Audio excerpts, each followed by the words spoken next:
The Guard did it. They made it into the Valorant partner program. And the words on everyone's lips, it's about damn time.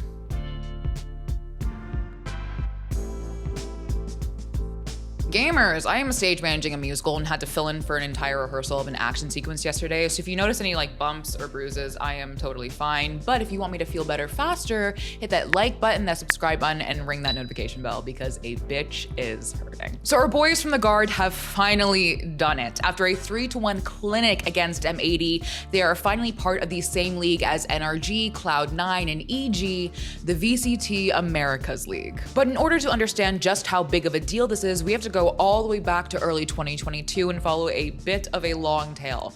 Please follow along, I promise it will be worth it. In the early days, the VCT, there was only one tier for each region and everyone could qualify for it. No partnered teams, just grinding through open qualifiers. And that is exactly what the Guard did. For the VCT 2022 Stage 1 Challengers, the Guard grinded their way through open qualifiers and qualified in the most Guard way possible. Looking to clutch this, but the spike is down. Cosmic Divide on the defender's side. He's trying to hold back towards the sidewalk. A lean out for the first goal. Oh, what a flick there on the pancakes! And it's gonna be the Guard winning this 13-7. That was the oh moment for the scene. Watching this young talent, Trent, pull off against a crew what some of the older people in the scene had not been able to pull off for years. This team was now in the ranks of the old Optic, Sentinels, 100 Thieves, and Cloud9. If you hadn't been paying attention to their Nerd Street run, well, now they certainly had your attention. In the group stage, they ended up second in Group B behind Cloud9, and in the main event, they defeated Optic to become the North American champions. This meant they qualified as the first seed from North America for the next international tournament,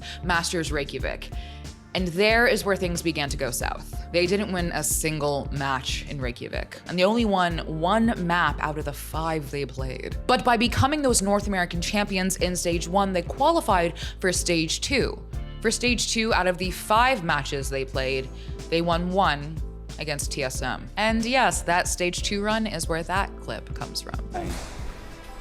NRG not finding particularly value from playing that heavy off-site situation. Wait a second! You is like he's got the read. No shot. Solo and he holds it in the smoke. I cannot believe it. I purposely avoid talking about that clip for over a year. I will never live that clip down. But that is the best representation of their run. Good moments, but not enough to overcome their opponents.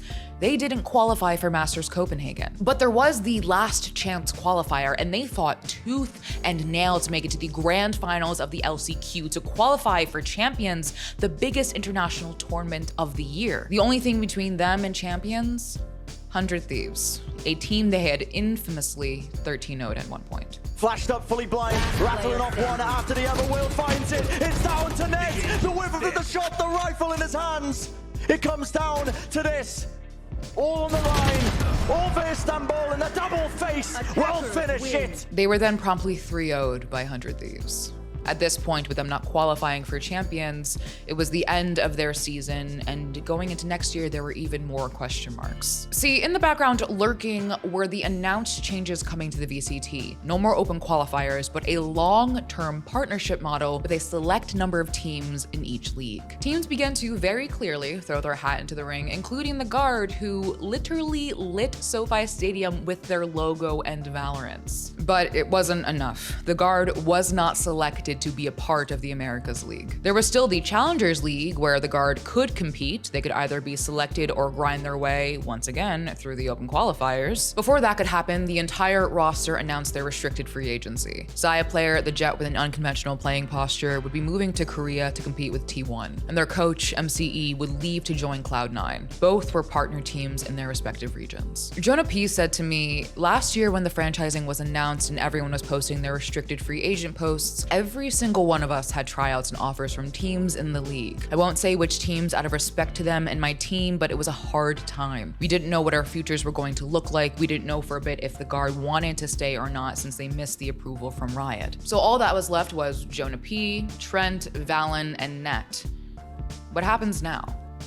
Well, as the saying goes, if it ain't broke, don't fix it. Or in the words of Jonah P, we had a serious talk amongst the team/org, and when we found out that the Guard was here to stay and play a round of challengers, that was the spark we needed as players to really think about putting these franchise offers behind us and continue the brotherhood we've created since the beginning with Player and MCE. On January 7th, 2023, the Guard was announced as a selected team for North American Challengers. The league set up to allow teams to play their way into the partnered league. On January 9th, the Guard's roster was officially announced. Joining the core four would be Tex, and they would now be coached by Josh RT. I talked to Valen, and he said, "We chose this path because we felt we had something special. A team of 5 stars with no ego, friends in and out of the game. A great group of guys to work with that commit so much time and effort into winning, and when we lose, we never blame each other." The Challengers teams would all fight within their region to make it to the larger Ascension tournament, where only one team could make it to the Tier 1 league.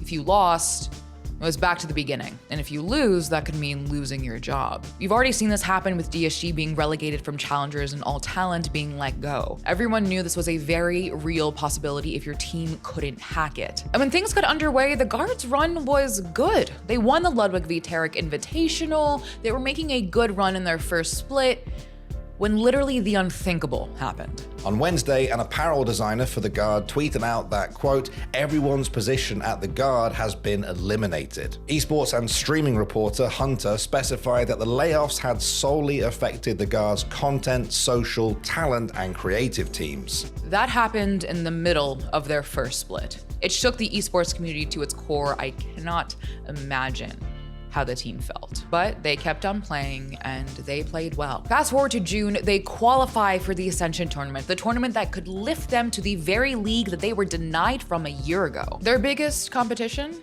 Fellow NA darling and new kid on the block, M80. The Guard were finally back at an international competition. And as a reminder, Reykjavik, all things considered, went terribly. Would they choke on an international stage again? Could they handle the pressure and bring themselves to be a part of the league where so many thought they belonged? It is July 9th, 2023. 450 days since they first stepped onto an international stage. And as the scriptwriters would have it, the only thing standing in between them and Tier 1 is M80. Time becoming an issue.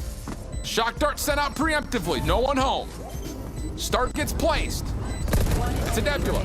EU tries to hang on to it, but no, it's Trent to find the final kill. It's been 471 days since the rookies made it to Reykjavik, but today is the day where veterans qualify for VCT. The one who fired the final bullet to bring them to the 2022 Challengers stage, where so many had met them for the first time, once again fires the final bullet to bring them to the Tier 1 Americas League. The Guard, months and months after loss and victory, grinding and heartbreak, have finally done it. They won Ascension and are in. I want you to watch this. I want you to watch the smiles on their faces, net jumping with excitement. This team has been put through the ringer. They were forced to prove themselves all over again in the most grueling format possible, and they did it. The young IGL, the most underrated flex player in North America, the impressive and grounded Sentinel, the inhuman duelist, everyone's favorite initiator, and the coach that guided them through it all. And may I add, the often forgotten general manager that was there for them literally since the beginning. Jonah P said, "We knew we deserved to be in franchise. We've been at the top before. We've beaten all of these teams many times before, so we knew we could do it the hard way and grind through challengers, and that's what we did. We put our everything into this league with just under 600 scrims this year. In the same amount of time or even more put into VOD review, we were ready for this, and we are ready to be where we were meant to be in VCT Americas." I hesitate to call the team resilient because I don't think that word does them justice. The team is filled with young men with incredible maturity, grit, grace, and growth. They are home, where they have always belonged, in the VCT Americas League. And to the other teams in the league, let this be your oh shit moment, like the one you had back in 2022 when you watched Trent put the final nail in the coffin of a crew, because they are back, and they are coming for you. Stage managing is lots of fun, being in charge of making the environment for these kids as safe as possible so they can explore, learn, play, make mistakes in the theater. I know how much that meant to me growing up. It's been an awesome summer so far, and it's just really, really awesome. I am very, very sore though. Like I took an Advil this morning. Like I'm in so much pain.